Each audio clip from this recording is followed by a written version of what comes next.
Hello नमस्कार दोस्तों। उम्मीद है आप सभी लोग अच्छे होंगे, बहुत बढ़िया होंगे। जैसा कि हम लोग आज समाप्त करने वाले हैं भारत छोड़ो आंदोलन, 8th क्लास का SCERT की किताबें हैं, सर्व शिक्षा अभियान की किताबें हैं जो आपके BPSC टीचर के लिए बहुत महत्वपूर्ण हो जाता है। इसे हम लोग आज समाप्त करने वाले हैं। जनता राज्य का लक्ष्य है, यहीं से हम लोग ख़त्म करेंगे। तो चलिए हम लोग देखते हैं क्या कहता है। देखिए, इतिहास को समझने के लिए थोड़ा सा अध्ययन करने की ज़रूरत होता है। किताबें जो लिखती है, पढ़ने के बाद उसको मंथन करना, उस पर विचार करना, उसको समझिए कि उस पर तर्क करना तब आता है जब आप बहुत ज़्यादा अध्ययन करते हैं। यही सब चीज़ें हैं इतिहास में। जैसे यहाँ पे हम लोग देखेंगे, कहता है कि जनता राज्य का लक्ष्य क्या है ना। आप देखते होंगे कि 1942 में जब भारत छोड़ो आंदोलन प्रारंभ हो गया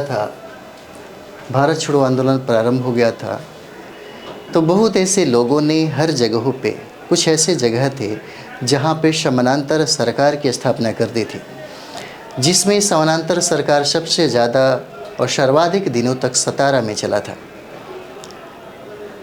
बहुत ऐसे क्षेत्र होते हैं जहाँ पे ब्रिटिश हुकूमत को दबा दिया गया, और वहाँ पे इसलिए ऐसा हुआ क्योंकि लोगों के अंदर राष्ट्रीय चेतना और राष्ट्रीय भावना सबसे ज़्यादा पनप चुकी थी। ये कह सकते हैं कि जिसके बल पे आप देखते होंगे 1857 की क्रांति को जीतने में ब्रिटिश हुकूमत ने भारतीय सेना का ही प्रयोग किया, क्योंकि भारतीय सेना में वो भावना नहीं पनपी थी। वो लोग भाड़े का एक सेना ही बन के रह गए थे। उनके अंदर क्षेत्र के प्रति, अपने देश के प्रति प्रेम या राष्ट्रीयता जो कहा जाता है, वो चीज़ें नहीं था।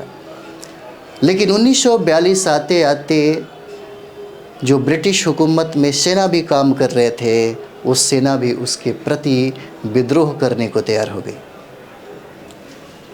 यही वजह था कि सोचिए जनता कितना उग्र स्थिति में होगी। और जनता ने लगभग, कहा जाता है कि अगस्त क्रांति में 80 थानों पर जनता का कब्जा हो गया। उनमें से 45 थाना क्षेत्रों में 1 से 2 महीनों तक चला उनका समानांतर सरकार। उसमें हर काम समानांतर सरकार के अंतर्गत ही होती थी। जैसे कोर्ट कचहरी का मामला हो, या दीवानी मामला हो, या फौजदारी मामला हो, सारा का सारा मामला यही लोग देखते थे।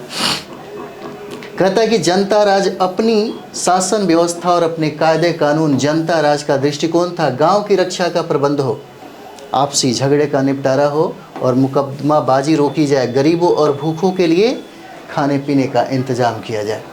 जनता राज का स्पष्ट लक्ष्य था अधिकार का उपयोग इस ढंग से करना कि जनता संतुष्ट दिखे, सबल बने और क्रांति की साधना करे। देखिए, स्वतंत्रता के साथ साथ विभाजन की अगर हम लोग बात करें तो एक बात आप समझिएगा, विभाजन आखिर अवश्यंभावी क्यों हो गया? गलती सिर्फ एक लोगों में नहीं था। कांग्रेस की स्थापना के बाद बहुत सारे चीज़ें सामने नज़र आने लगा। एक तरफ तो हम भारतीय सारे जो लोग थे, चाहे हिंदू हो, मुसलमान हो, सिख हो, ईसाई हो, सभी ब्रिटिश हुकूमत से खफा थे, नाराज़ थे, असंतुष्ट थे, असंतोषजनक स्थिति थी। सभी लोगों का एक ही मकसद था, एक ही उद्देश्य था, अपनी गुलामी की जंजीरें को तोड़ना। एक ही उद्देश्य था, उद्देश्य ये था कि गुलामी की जंजीर को तोड़ दिया जाए। लेकिन साथ ही साथ आप देखते होंगे कि कांग्रेस में बहुत ऐसे नेता भी थे, बहुत ऐसे लोगों ने, जैसे हिंदू महासभा जैसे कट्टरपंथी हिंदुत्व की जो बात करता है, वो भी अपना एक संगठन बना रखा था। और वो लोग सिर्फ हिंदुत्व की भावना को भड़काना चाहते थे। और साथ ही साथ मुसलमान भी इसमें कम नहीं थे। मुसलमान ने 1906 ईस्वी में मुस्लिम लीग का गठन किया था। मुस्लिम लीग की गठन करने के बाद आप देखते होंगे 1909 में उसने पृथक जो निर्वाचन पद्धति थी उसको कांग्रेस ने भी एक्सेप्ट किया था।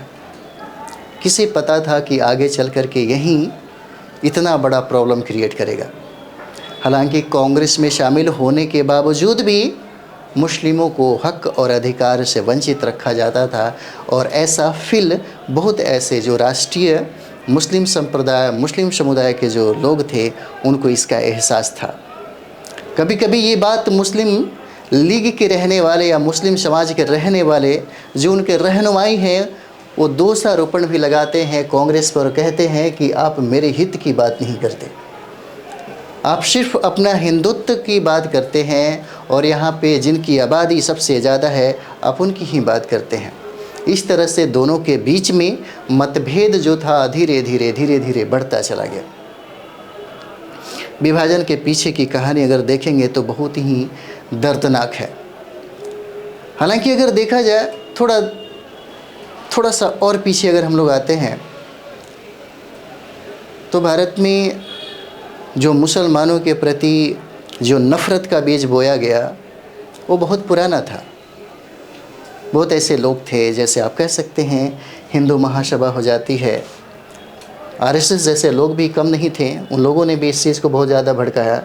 और मुस्लिम लीग में रहने वाले बहुत ऐसे मुस्लिम समाज के लोग भी थे, ये भी अपने समाज को बहुत बेहतर तरीके से, बहुत गलत तरीके से भी उन्होंने भड़काया। जितने भी भारत में मुस्लिम हैं लगभग, आपको बता दें, इतिहास पढ़िएगा, ये हमारा संदर्भ इतिहास का है। ये जब भी हम लोग इतिहास पढ़ाते हैं तो अपने से कुछ नहीं कहते, वो सारा का सारा संदर्भ आपके इतिहासों में है। 80 से यानी कि 85 से 80% जो मुसलमान हैं जो आपके भारत में रहते थे उस समय, वो सारे के सारे मुसलमान जो हैं वो एक समय में हिंदू थे। और ख़ास करके इनकी आबादी की अगर बात करें तो शोषित, पीड़ित, वंचित समाज से बिलोंग करते थे। और अगर बाबर, तुर्कों की, अरबों की अगर बात करें तो उनके तलवारों के बल पर ही इन लोगों को हिंदू से मुस्लिम बनाया गया था। लेकिन वर्तमान में भी देखा जाए तो ये लोग अपनी यानी कि कह सकते हैं कि मुस्लिम जो बने, इस धर्म को त्याग कर फिर हिंदू नहीं बन सकते। जिस तरीके से हिंदू लोग हैं, हिंदू लोगों को भी ऐसा ही किया गया। हिंदू लोगों को भी जबरन तलवार के बल पे, भारतीयों को जबरन तलवार के बल पे उसको हिंदू बनाया गया, वो भी ब्राह्मणी व्यवस्था के अंतर्गत। वो भी बेचारे मजबूर हो गए, वो भी अपने धर्म में लौट नहीं सकते। बहुत सारा कंट्राडिक्शन है, बहुत सारा प्रॉब्लम है। इतिहास ये गवाह है और इतिहास ये कहानी कहता है। तो धीरे धीरे आप देखते होंगे बाद में चल कर के जब ब्रिटिश हुकूमत को भी ये बात लगी, लेकिन फिर भी ये कहा जाता है, हमारा इतिहास कहता है कि फूट डालो और राज करो की नीति, वहाँ भी वो बिल्कुल सही है, गलत नहीं है। यहाँ पे देखेंगे ब्रिटेन के प्रधानमंत्री ने, जिनका नाम था एटली, 1948 में उन्होंने कहा था कि भारत को हम 1948 में स्वतंत्र रूप से स्वतंत्रता उनको सौंप देंगे। लेकिन सबसे ज़्यादा इससे असंतुष्ट और ये कहें तो सबसे ज़्यादा विरोध उनके ही वायसराय, जिनका नाम था वेवेल, उन्होंने किया। उन्होंने उनके प्रस्ताव को ठुकरा दिया, उनको अच्छा नहीं लगा। तब उन्होंने त्याग पत्र दे दिया, और त्याग पत्र देने के बाद यहाँ पे लॉर्ड माउंटबेटन भारत के वायसराय बने। लॉर्ड माउंटबेटन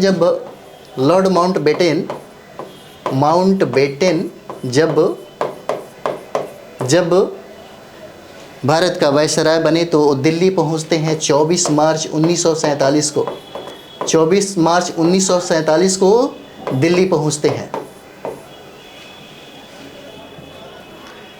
जब जायज़ा लिया जाता है तो इनको भी लग जाता है कि अब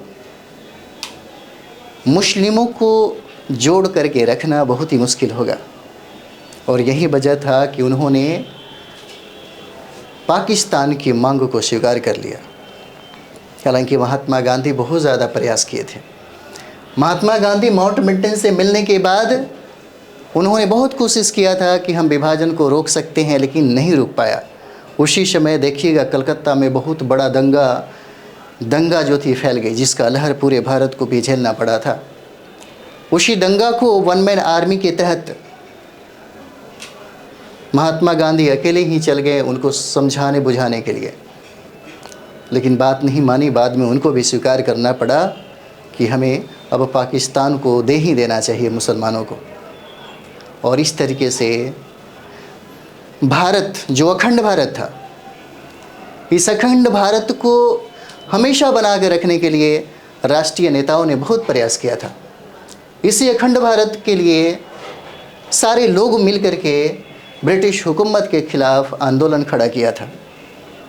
लेकिन इसी अखंड भारत को 2 टुकड़ों में बांट दिया गया।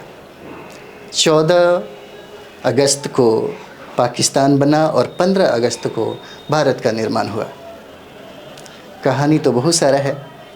कहानी हम लोग जैसे ही मिलेगा टॉपिक बड़े बड़े क्लास में, वैसे ही कहानी हम लोग भी, सब चीज़ लिखा हुआ है, आपके इतिहास में ही लिखा हुआ है ना।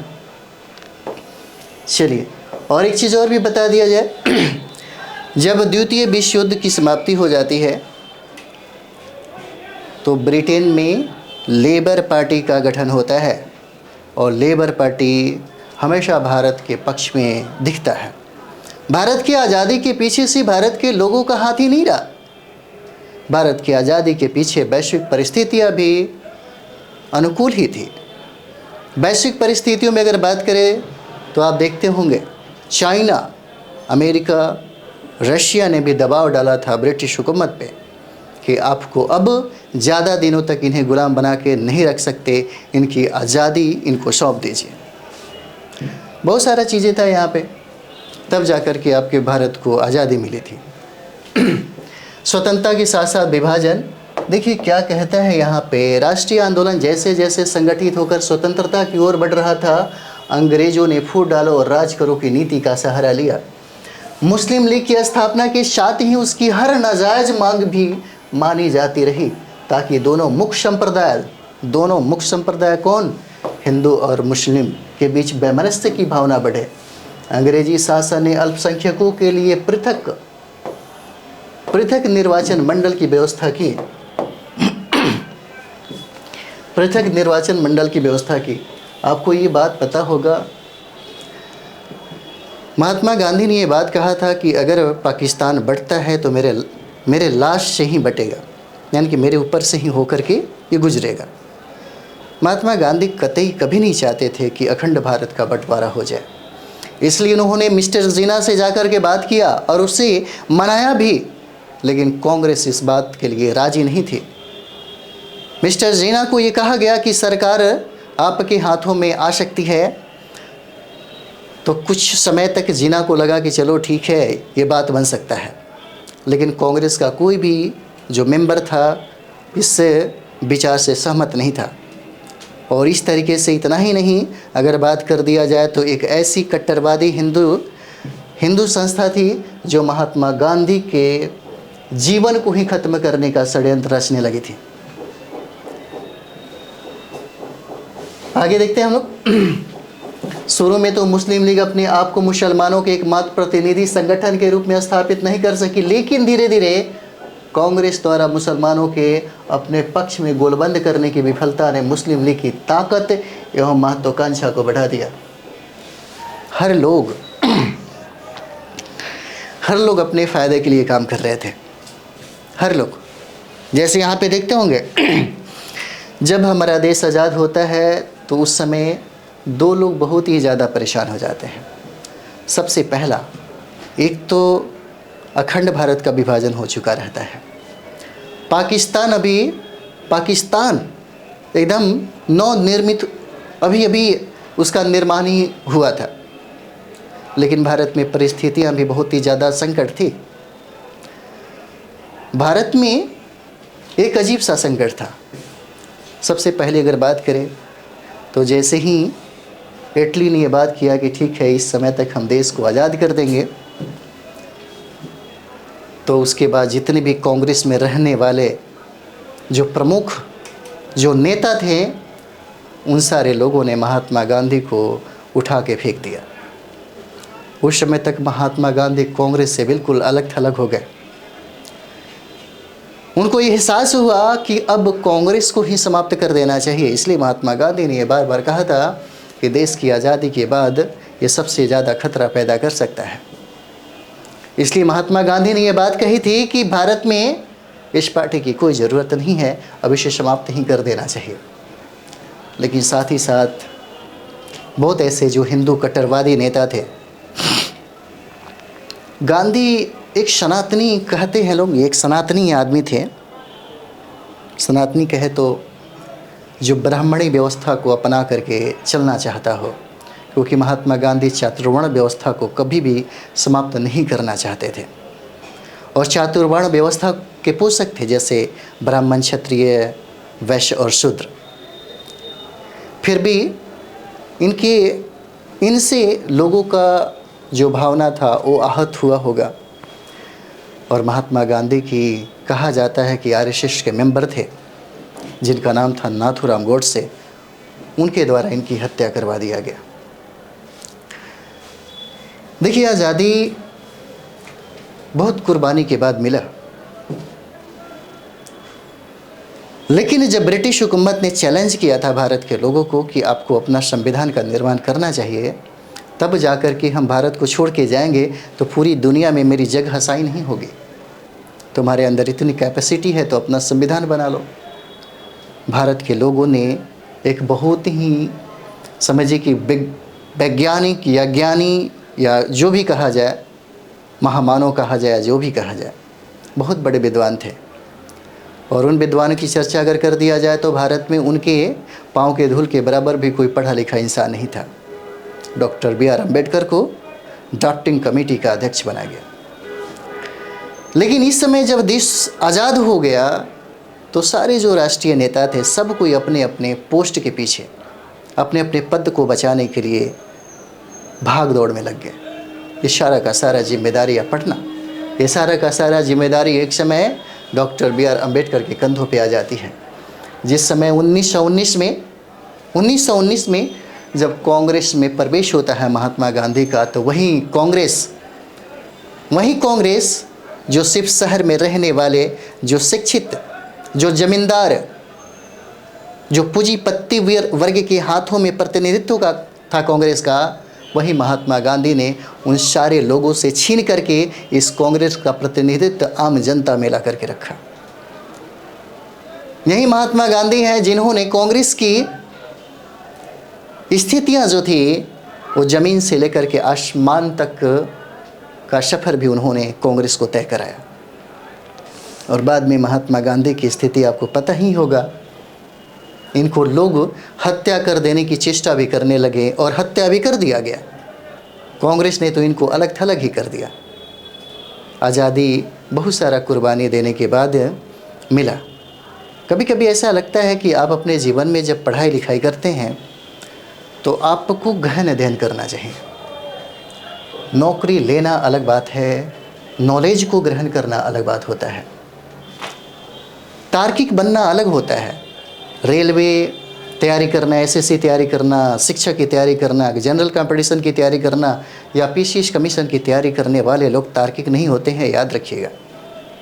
वो कंपटीशन की तैयारी करते हैं ताकि वो सर्वाइवल के लिए, यानी कि खाने पीने की जो चीज़ें हैं जो आपके जीवन में एस्टैब्लिश करता है, एक नौकरी जो 50,000, 60-70 हज़ार का एक नौकरी देता है, इसकी तैयारी आप करते हैं। और आप सोचते हैं कि आप बौद्धिक हो जाएंगे, आप तार्किक हो जाएंगे, आप लॉजिकल हो जाएंगे, तो थोड़ा मुश्किल होगा।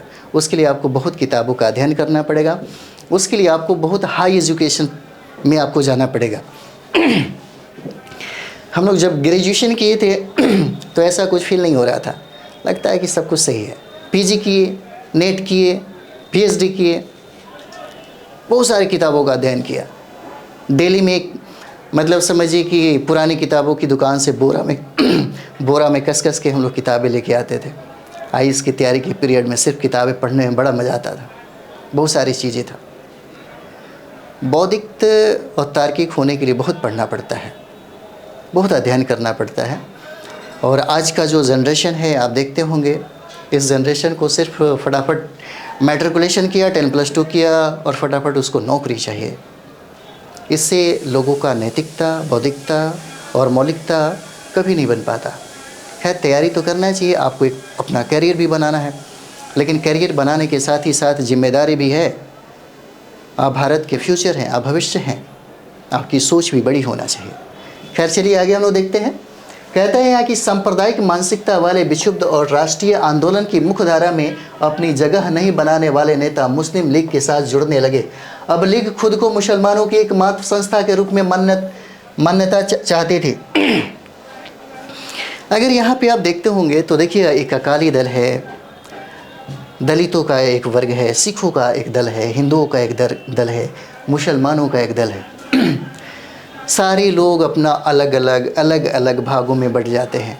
यहाँ पे देखिए, राउंड कॉन्फ्रेंस जब होता है तो सारे लोग लंदन पहुँचते हैं अपना अपना प्रतिनिधि दिखाने के लिए और अलग अलग प्रतिनिधियों की मांग करने के लिए। तीनों राउंड कॉन्फ्रेंस में डॉक्टर B.R. अम्बेडकर सम्मिलित तो होते हैं, वो भी इसका मांग करते हैं। हालांकि उनको बाद में बहुत सारा चीज़ें दिया भी जाता है। तो कहते हैं कि क्योंकि अभी कांग्रेस के बहुत बड़े बड़े नेता मुसलमान थे, लीग ने 1930 के दशक में ही 2 राष्ट्रों का सिद्धांत स्वीकार कर लिया। इसने 1940 ईस्वी में मुस्लिम बहुल पश्चिमोत्तर और पूर्वी क्षेत्रों में मुसलमानों के लिए स्वतंत्र राज्य की मांग की। 1946 के प्रांतीय चुनाव में पृथक निर्वाचन क्षेत्र में लीग की बेजोड़ सफलता ने पाकिस्तान की मांग के प्रति इसे और मुखर कर दिया। सरकार ने पाकिस्तान की मांग और भारत की स्वतंत्रता के संबंध में अध्ययन करने के लिए 3 सदस्यीय कैबिनेट मिशन भारत भेजा और कैबिनेट मिशन ने मुस्लिम बहुल क्षेत्र को कुछ स्वायत्तता प्रदान करते हुए ढीले ढाले महासंघ के रूप में अविभाजित भारत का सुझाव दिया। कैबिनेट मिशन के कुछ सुझाव पर लीग और कांग्रेस को आपत्ति थी। इन परिस्थितियों में अब देश का विभाजन नहीं टाला जा सकता था और मुस्लिम लीग ने पाकिस्तान की मांग के समर्थन में जनता से प्रत्यक्ष कार्रवाई दिवस, पूछा जा सकता है कि मुस्लिम लीग ने प्रत्यक्ष कार्रवाई दिवस कब मनाई, तो 16 अगस्त 1940 को मनाने का आह्वान किया। और इसी दिन कलकत्ता में सांप्रदायिक हिंसा भड़क उठी और इसने तेजी से अधिकांश भारत को अपने चपेटे में ले लिया और लाखों लोग मारे गए, करोड़ों लोग शरणार्थी हो गए और ब्रिटिश सरकार कैबिनेट मिशन की असफलता के बाद परिस्थिति को देखते हुए भारत को विभाजित करने का मन बना चुकी थी। यह अंग्रेजों की फूट डालो की नीति की पराकाष्ठा थी। देखिए बार बार आ रहा है ना। अपने इसी उद्देश्य की पूर्ति हेतु सरकार ने लॉर्ड माउंटबेटन को भारत भेजा। माउंटबेटन ने भारतीय स्वतंत्रता अधिनियम 1947 के प्रावधानों के अनुसार भारत को विभाजित करते हुए 14 अगस्त 1947 को पाकिस्तान एवं 15 अगस्त 1947 को भारत को स्वतंत्र कर दिया। हमारे राष्ट्रीय नेताओं को इसे स्वीकार करना पड़ा, है ना। यहीं पे आपका समाप्त होता है। थोड़ा सा और भी देख लेंगे। विभाजन के बाद भारत का भूगोल बदल गया। कुछ समय के लिए नफरतपूर्ण माहौल बन गया और इस तरह स्वतंत्रता हमारे लिए आनंद से ज़्यादा पीड़ा लेकर आई। धीरे धीरे हमारे राष्ट्रीय नेताओं के सूझबूझ ने परिस्थितियों पर विजय पाई और भारत एक समृद्ध और सशक्त आदर्श लोकतंत्र की ओर कदम बढ़ाने लगा। देखिए एक बात और भी है, दुनिया में अधिकतर जो ब्रेकअप होता है ना, उसमें 99% पीड़ा का ही कारण बन जाते हैं ये रिश्ते। शुरू में तो बहुत प्रेम, नशा, चाहत, जुनून, बहुत कुछ होता है, लेकिन जैसे ही ब्रेकअप होता है तो ब्रेकअप में क्या होता है, बहुत सारा कारण है जो मौजूद हो जाता है। लोगों का अपना ईगो भी हो सकता है, बहुत सारे कारक हो सकते हैं। लेकिन कहने का मतलब है कि जब आप बिछड़ते हैं किसी से या जब कभी देश का ही बंटवारा होता है तो हमेशा एक समस्या लेकर के ही पैदा होता है और वो समस्या आज भी हमारे भारत और पाकिस्तान के बीच में है। जब भी बारी पाकिस्तान की आती है तो आप देखते होंगे, तत्कालिक सरकार की अगर बात करें या कोई भी सरकार हो, भारत के लोगों की भावना को भड़काने का काम किया जाता है, क्योंकि हिंदू और मुसलमानों के बीच में प्रेम का जो, मोहब्बत का जो, या कह सके जो इश्क की जो बात होती है, इसका बीज महात्मा गांधी जरूर डाल रहे थे। बहुत ही बड़े बड़े जो राष्ट्रीय नेता थे उन्होंने कोशिश ज़रूर किया था, लेकिन एक ताकत साथ ही साथ उभर के सामने आ रही थी। उस ताकत के सामने ये सारे लोग फेल्योर हो गए।